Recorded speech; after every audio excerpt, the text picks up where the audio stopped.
Em 1972, uns dias antes da final do Paulistão contra o São Paulo, nasce o meu tio Beto. Mesmo com o Beto na maternidade, o vô, o nono e o meu pai foram assistir a partida. Ela terminou no famoso Oxo, mas a gente foi campeão. Como eu era o caçula, meu pai já tinha um pouco deixado de ir em estádio já, e eu ia mais em jogos com meus irmãos. Mas assim, foram os 2 jogos que eu lembro. E eu lembro desse daí que parecia o triângulozinho, porque meus irmãos não tinham dinheiro para comprar ingresso. E até 5 anos de idade não pagava. E a gente, eu e meu irmão gêmeo, a gente já estava com 6. E o meu irmão virou pra gente e falou assim, ó, não fala que tem 6 anos de idade, porque eu não tenho dinheiro para vocês. Eu não tenho dinheiro para comprar ingresso para vocês. Tá bom. Então a gente tinha que falar que tinha 5 anos. E quando a gente entrou na fila, o cara atrás perguntou, nossa, são gêmeos? Somos gêmeos. Quantos anos vocês têm? 6. Quando você é criança, você quer crescer, né? E então eu lembro que com 6 anos eu comecei a ir em estádio. E depois o jogo do Baltazar, que isso daí eu não lembro muito bem quando o Baltazar inaugurou pelo... não inaugurou, como fala? Estreou pelo Parmeira. O meu pai me contou que teve uma partida que ele foi que ele podia jurar que todos os palmeirenses do mundo estavam lá.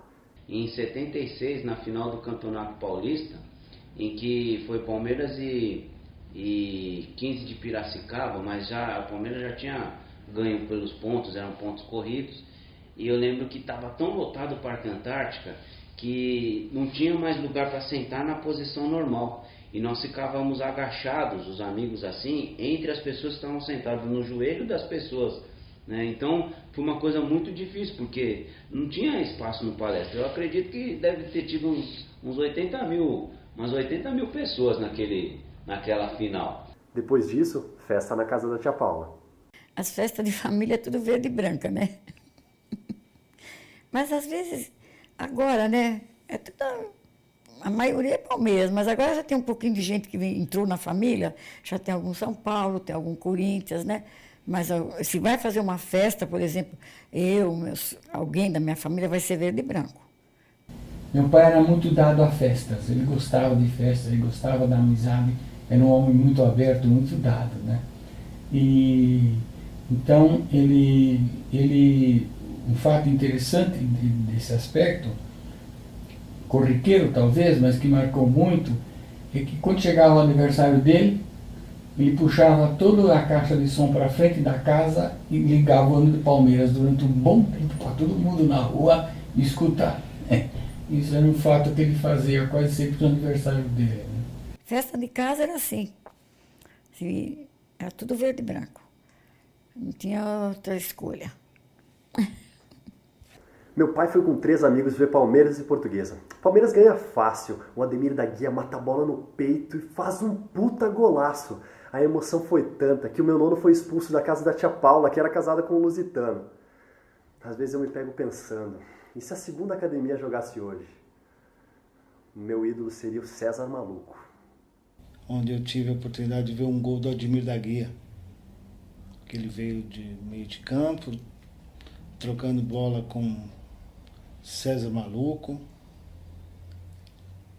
E ele conseguiu fazer um gol que, para mim, eu estava na lateral do gol, eu vi ele, parecia que estava acompanhando a jogada dele, vendo ele acontecendo e estando junto lá com ele, faz isso, faz aquilo. Foi um jogo Palmeiras e Portuguesa do Pacaembu, onde a gente tinha que pegar o ônibus, jogos no Morumbi.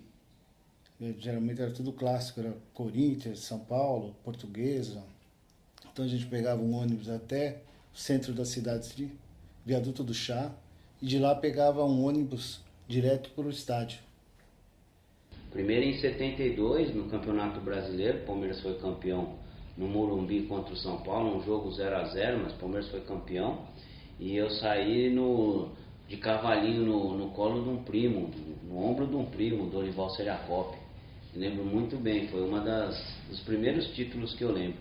Depois da segunda academia, o Palmeiras deu uma esfriada. O futebol já não era mais o mesmo. Nós tivemos uma grande seleção na Copa de 82, mas caímos para a Itália no desastre do Sabiá, como diria o meu nome.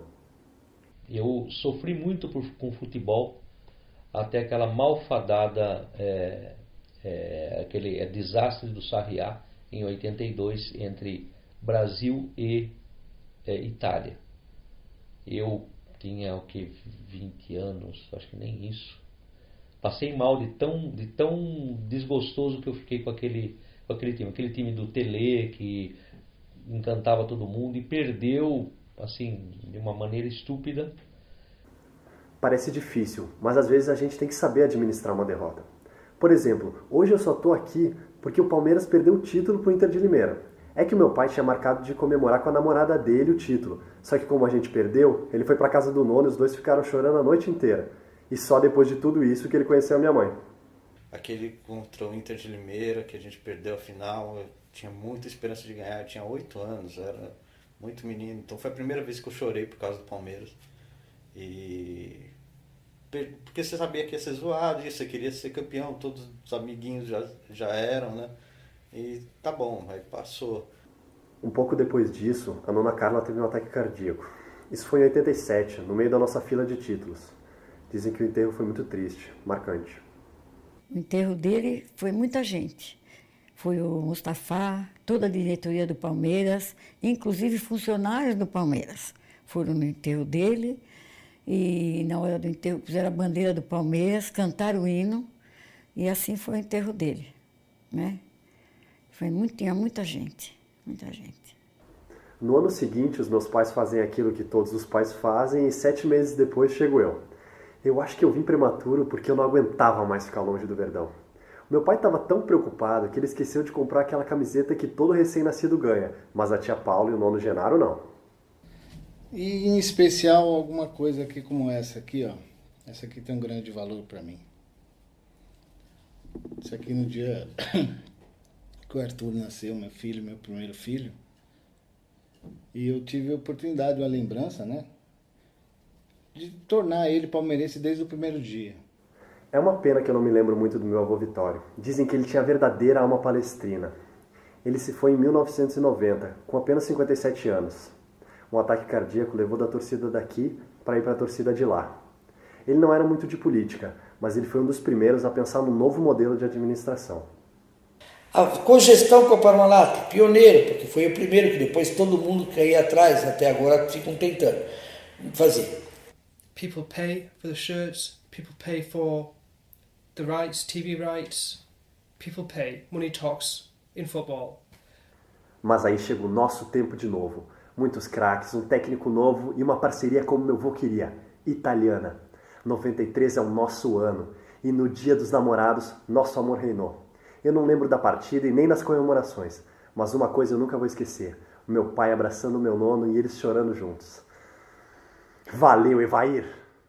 A gente tinha aquela coisa passional, aquela coisa de amor e ódio, era o Edmundo pra mim, sabe? Tipo, ele fala que não devia ter saído, não deveria ter saído, mas foi bom ele ter saído, porque a gente aprendeu que o Palmeiras é maior que ídolos. Eu adoro esses jogadores, amo esses jogadores, mas esses jogadores não são o Palmeiras. Eles são parte do Palmeiras, eles passam, o Palmeiras fica. E o Edmundo, aquela garra, aquela coisa rebelde, aquela coisa de brigar, era aquilo que a gente queria de um jogador. A gente era muito acostumado com classe, né? com toque de bola, com jogadores de fino trato com a bola. A gente queria isso, a gente gosta disso, a gente gosta de academias, times que jogam por música, mas a gente precisava de raça. E um atacante com raça. E era isso que ele completava.